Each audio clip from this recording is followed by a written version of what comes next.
The gymnasium at the Pasadena Civic Auditorium seated 412 people on the night of March 14, 1974. Every seat was taken. Folding chairs had been carried in from the storage room along the east wall and set in rows 3 deep behind the last permanent bench. The fire marshal's capacity card said 380. Nobody checked. The occasion was the Western States Karate Invitational, and the host dojo had sent 11 of its best men. Not 10. 11, the team had traveled together in 2 vehicles from a training facility in Glendale where they practiced 6 days a week under a man named Raymond Cho, who had placed in the top 4 of every regional tournament for the past 3 years running, and whose students had collected 17 individual medals in the preceding calendar year. They arrived as a unit. They warmed up as a unit. And when they took their position along the north wall of the gymnasium floor, they stood in a line so precise and so still that several people in the crowd pointed them out before the evening had formally begun. Raymond Cho was 31 years old. He stood 5 feet 11 and weighed 192 pounds, almost none of it wasted. He had been training since he was 8 years old. He held black belts in 2 disciplines. His hands had been conditioned on wooden boards and iron posts until the outer edges carried ridges of callus thick enough to feel through a handshake. The men who trained under him were not beginners. The youngest was 22, the oldest was 38. Between them, they carried a combined 84 years of martial arts practice. They had come to perform a team demonstration. What happened instead would be talked about in dojos across 3 states for the next 4 decades. In the 3rd row of the permanent seating, to the left of the center aisle, a man in a plain white cotton shirt and a brown denim jacket sat with his arms resting on his knees. He wore no tournament credentials. He had no name on the evening's program. He had arrived 20 minutes before the doors opened and found his seat without speaking to anyone at the registration table. A cap sat low on his head. His shoes were not the shoes of someone who expected to stand on that floor. In 43 seconds, 11 trained men would learn something about distance that none of their combined experience had prepared them to understand. Nobody in that building knew they were about to witness something that would be repeated in the quiet language of locker rooms and late-night training sessions for the rest of their lives.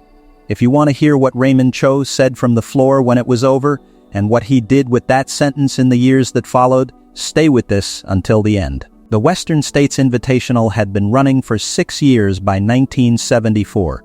It was not the largest tournament in the country, it was not the most prestigious.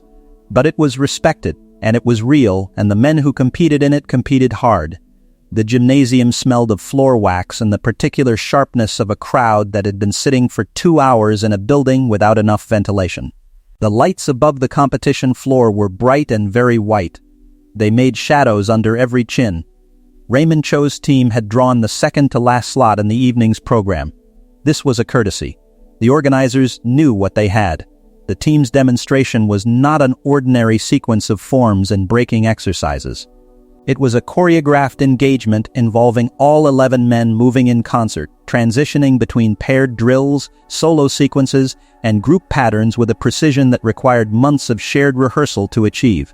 The audience had been told to expect something unusual. The program had used the word spectacular. That was not an overstatement. Cho's lead student, a man named Daniel Park, who was 27 years old, 5 feet 9, and 178 pounds of structured muscle, performed the opening solo sequence. Park had placed second in individual sparring at the previous year's invitational. He moved with the kind of economy that only comes from repetition measured in years rather than months. His reverse punch, thrown at 3/4 speed for demonstration, produced a sound when it stopped that made the people in the first row shift in their seats. The team moved through their program in 17 minutes. When they finished, the applause in that gymnasium lasted longer than any other performance that evening. People stood. Not all of them, but enough that standing felt like the correct response. Raymond Cho bowed once. He did not smile. He was not a man who performed satisfaction. What he did next was the thing that nobody who was present that night would ever quite explain to anyone's satisfaction. There are versions that say he had been told the man in the denim jacket would be there. There are versions that say he saw him during the team's warm-up and recognized him and decided something in that moment. There is a version that attributes it to the particular atmosphere of the night, to the applause, to 11 months of preparation coming to its conclusion in a room full of people who had just told him he was the best thing they had seen. Nobody knows. What is known is what he did. He crossed the floor without breaking pace. He took the microphone from the tournament announcer, who was a man named Gerald Fitch, age 44, who would later say that Cho's hand was entirely steady and that his face carried no particular expression. Cho turned to face the audience. He spoke into the microphone in a voice that filled every corner of the gymnasium without effort. He said that he had seen the man in the third row during his team's preparation. He named him. He said the name the way someone reads an address from an envelope. He said that he had trained his team for nearly a year and that he believed what they had built together could match anything that had come before them in that gymnasium or anywhere else. He said that the man in the third row had a reputation that the martial arts world had perhaps allowed to grow larger than the reality behind it. He said this was not a personal insult. He called it an honest observation. He said that if the man in the third row believed otherwise, the floor was available and there were 400 people present who would make perfectly adequate witnesses. He set the microphone back in Gerald Fitch's hand with the same deliberate care someone uses to set down a full glass. The gymnasium went quiet in a way that a gymnasium full of 400 martial artists only goes quiet for one reason. In the third row, to the left of the center aisle, the man in the white shirt and the denim jacket did not move immediately. He sat with his arms still resting on his knees. He looked at the floor of the gymnasium for what several witnesses would later estimate at between 4 and 7 seconds. One woman in the fifth row would tell her husband that night that she thought he was going to stand up and leave. A man named Thomas Araki, who held a 6th-degree black belt and had been sitting 2 seats to the left of the man in the denim jacket for the entire evening, would say later that he saw something change in the man's eyes during those few seconds. Not anger, something older than anger, something that had been waiting very patiently for a long time. This is the moment where you need to understand what Raymond Cho had actually asked for. He had not challenged one man. He had placed 11 trained fighters, with a collective 84 years of practice between them, against a single person who had arrived as an audience member with no intention of performing. He had done it in front of 400 people. He had done it with a microphone. He had made it a public record. If you are watching this and you believe in the work of your life, take a moment to hold that image. 11 men. 1 floor, 400 witnesses, the man being addressed sitting in the third row in street clothes. If this story matters to you, subscribe now and leave a comment telling us where in the world you are watching from. We want to know how far this is reaching. We will be back with the rest of this in a moment. The man stood. He did not stand quickly. He rose the way a man rises when he has finished eating and is ready to go home. There was no theater in it. He moved along the row, excusing himself past 2 people with a slight gesture of his hand. When he reached the aisle, he removed the denim jacket. He folded it once along the center seam and set it over the back of the aisle seat with the kind of care that suggested he expected to return for it shortly. He removed the cap. He set it on top of the jacket. He walked down the aisle toward the gymnasium floor in a white cotton shirt and the street shoes he had arrived in. He walked at the pace of someone crossing a parking lot. The recognition moved through the audience before he reached the floor. It began at the front rows where people closest to the floor had the clearest view, and it spread backward through the seating the way a signal travels through a medium that is ready to receive it. Row by row, the quality of the silence changed. What had been the silence of anticipation became the silence of comprehension. By the time he reached the edge of the floor, the people in the last row knew who he was. Raymond Cho and his 11 men had just challenged Chuck Norris. He had already lost. He simply had not been informed of this yet. Chuck Norris stopped at the edge of the gymnasium floor. He stood there for a moment looking at the 11 men arranged in their precise line along the north wall. He did not roll his shoulders. He did not bounce on the balls of his feet. He did not perform readiness. His hands hung at his sides, slightly open. What happened in the next 43 seconds cannot be understood without first understanding something about distance. Most people who watch two trained fighters believe they are watching a contest of speed or strength or technique. They are watching the wrong thing. A fight at its core is a negotiation about distance. Every technique in every system ever practiced exists to solve one problem: how to be in the place your opponent does not want you to be, at the moment he is committed to the place you were. A man who understands distance does not need to be fast, he needs to be correct. And a man who is correct about distance is already somewhere else before the problem fully arrives. Chuck Norris understood distance the way a carpenter understands wood, not as a subject, as a material he had been handling for 20 years. Cho signaled his team. 3 men stepped forward.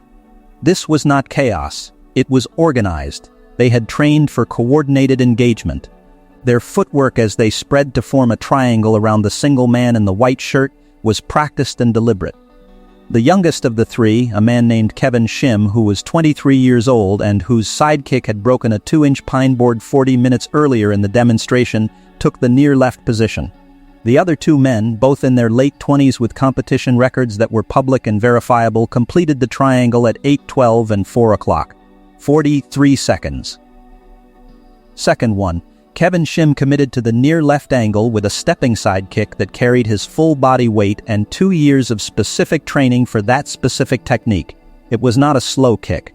It was the kick he had thrown on the demonstration floor 40 minutes earlier, the one that had broken pine.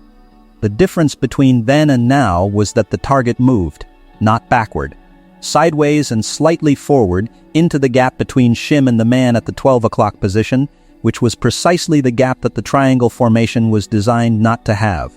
The kick passed through empty air. Gerald Fitch, standing at the scorer's table with the microphone still in his hand, would later say he did not see what happened next. He saw the positions before and he saw the positions after, and the transition between them was not available to him. He was not the only witness with this experience. Second 2, the man at the 12 o'clock position found that the distance he had committed to no longer contained what he had aimed at. He adjusted. The adjustment took time. Time, in this context, is everything. Second 3, the man at the 4 o'clock position was the most experienced of the 3. He did not commit to a technique immediately. He was reading the correct things. What he could not read was information that was not yet available, which was where the man in the white shirt would be when the reading was complete. Thomas Araki, in the seating 2 rows back from where the denim jacket lay folded on the aisle seat, had placed both hands flat on his knees. He had not blinked in approximately 4 seconds. He would describe this later as the experience of watching someone navigate a room that other people could not see. Second 4. Kevin Shim recovered his balance and chose a new angle. His recovery was fast. His new angle was the angle that the situation logically presented. It was the wrong angle, because the situation he was reading had already changed. Second 5. The man at the 12 o'clock position threw a technique that was technically correct and spatially mistaken. It was parried with a motion so abbreviated it did not look like a parry. It looked like an adjustment of posture. The effect was the same. Raymond Cho, still at the north wall, made a sound. One witness described it as a sound someone makes when they realize they have left something important at home, not distress. The specific sound of sudden, complete understanding arriving too late to be useful. Second 6. 2 men were out of position and one was recalibrating. The geometry of the triangle had not been broken. It had been borrowed. The space inside it had been rearranged without any of the 3 men being moved by force. They had moved themselves, following lines of logic that had been placed there for them to follow. Second 7. The man at the 4 o'clock position did something that none of the 3 had done in the previous 6 seconds. He stopped. He stood still. He was, by the account of 3 separate witnesses, looking at the man in the white shirt with an expression that one of those witnesses would describe as the expression of a man who has just read the last line of a book he expected to end differently. Second 8. A spinning back kick thrown from a position that none of the 3 approaching men had covered. Stopped 1 inch from the right temple of Raymond Cho. 1 inch. Cho had walked onto the floor sometime between seconds 5 and 7 without making an announcement of it. He had arrived at the back of the engagement the way a tide arrives at a particular rock. Without drama. As a matter of physics. The kick was held there for 1 full second, fully extended, 1 inch from contact, and then it was withdrawn, and the man in the white shirt stood with his hands at his sides and his weight on both feet, looking at Raymond Cho. The gymnasium was so quiet that several people would later mention hearing the ventilation system cycling in the ceiling. Thomas Araki, in the seating, exhaled. It was audible to the man sitting next to him. The 3 men who had stepped forward stood where they were. None of them moved toward anything. Kevin Shim's feet were shoulder-width apart, and his hands were at his sides, and he was looking at the floor of the gymnasium with an expression that had no performance in it. Raymond Cho stood perfectly still for a duration that witnesses estimated at between 3 and 6 seconds. His breathing was not visible from the seating. Whatever was happening inside him was happening without external report. Chuck Norris extended his right hand. He did not extend it the way someone extends a hand at the conclusion of a sporting contest. He extended it the way someone offers a hand to a man who has slipped on ice and is deciding whether to accept help. The offer was clear. The decision belonged to Cho. Cho looked at the hand. He looked at it for 2 full seconds. Then he stepped forward and took it. He held it for a moment and then he said something. He said it quietly, in a register that did not carry to the seating, and Chuck Norris received it with a single nod. Then he released the hand and stepped back. What Raymond Cho said in that moment would not be reported publicly for 11 years. When it was finally recorded in a magazine article written by a journalist named Patricia Sue, who had interviewed Cho for an unrelated piece and had asked about the evening almost as an afterthought, Cho said that he had told Norris he was sorry for the way he had arranged things, not for the challenge. For the arrangement of it, for the microphone, for the 11 men and the 400 people, and the way he had made the invitation impossible to decline without cost. He said he had been angry at something that had nothing to do with the man in the white shirt, and he had arranged his anger into the shape of a demonstration, and the demonstration had failed in the most complete way possible. He said he was sorry for that specific thing. Chuck Norris looked at him for a moment and then said 2 words. Cho reported them as appreciated and go, meaning go, train, meaning the work was not finished, meaning there was no permanent record being kept. Then he walked back up the aisle, retrieved the denim jacket from the back of the aisle seat, picked up the cap, and was through the door at the back of the gymnasium before most of the audience had decided how to respond to what they had seen. Thomas Araki, as Norris passed the row, reached out and placed his hand briefly on the man's shoulder. He would describe this later as an involuntary gesture. He said he was not entirely certain the man noticed. He said it did not matter. He had needed to confirm that the person was present in the physical world. By midnight, every person who had been in that gymnasium had told someone else what they had witnessed. By the following weekend, the story had reached dojos in San Francisco, Phoenix, and Portland. By the end of the year, it had crossed into Canada and appeared, in a version with several details altered, in a small martial arts newsletter published in Vancouver. In that version, the team had 12 members instead of 11, and the duration was reported as 11 seconds instead of 43, and the venue had migrated to Los Angeles. This is how oral history works. The shape of the event survives. The precision does not always travel with it. Raymond Cho continued to compete for 4 more years before transitioning entirely to instruction. His team went on to win the regional team championship in 1976 and again in 1978. When he taught distance before he taught anything else. Former students who trained under him in the years after 1974 have reported that he opened every new student's first session with a version of the same sentence. The sentence described a fight not as an exchange of techniques, but as a conversation about space, and what it means to understand space before your opponent understands you. Several of those students, interviewed independently, reported the same sentence in nearly identical language. None of them were present in Pasadena on March 14, 1974. They had received it the way all real knowledge travels, through a teacher who had paid for it directly. Daniel Park, Cho's lead student, the man who had performed the opening solo sequence and whose reverse punch had made the front row shift in their seats, left competitive martial arts in 1977. He opened a school of his own in Alhambra in 1980. He named it after a principal rather than after himself. On the wall of the school he hung a single photograph from a tournament, unremarkable in composition, taken by someone with a consumer camera.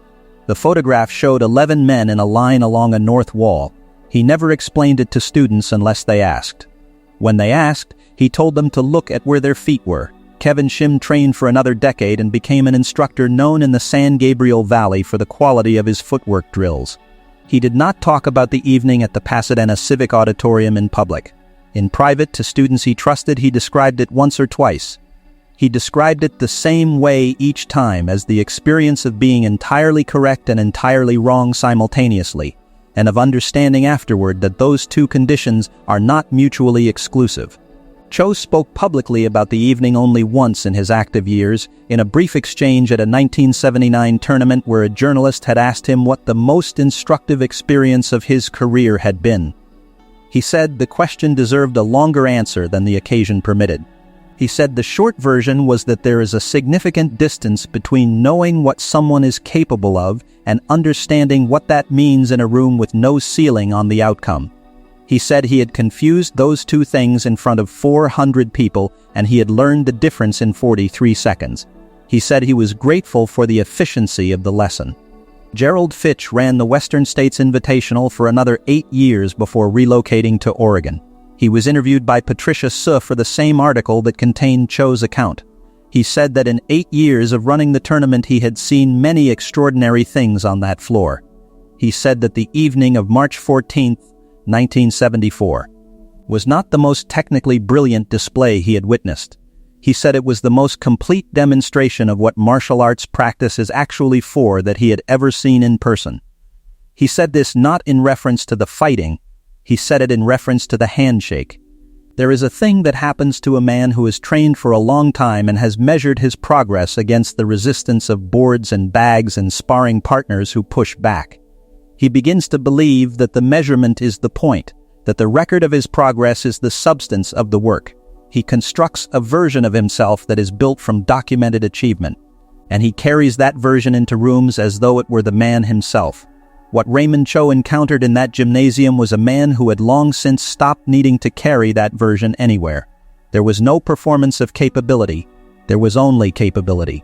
And the space between those two things, which looked narrow from the outside and was in fact as wide as a career, was the 43 seconds that nobody in that building would ever fully account for in the language available to them. A man's reputation and what he can do in a room with no ceiling on the outcome are two different inventories. The gap between them is either a liability or an education, and the only way to know which is to step onto the floor. That is the lesson the gymnasium in Pasadena taught on a March night in 1974. Cho had the intelligence to receive it. That choice, the willingness to take the lesson rather than dispute the terms of the examination, was the decision that outlasted the 43 seconds. It was the decision that produced the school in Alhambra, the photograph on the wall. The students who never heard the story but received the knowledge anyway. The work is always pointing somewhere. The question is whether you are watching where it points or watching the record of where it has been. Next week we will be examining the night a decorated military officer stood up in a film studio canteen and told Chuck Norris that the things he did on screen could not be done in a real engagement. What the man did not know was that 3 people at the next table had seen the real engagements. That story will take some time to tell correctly. We will not rush it.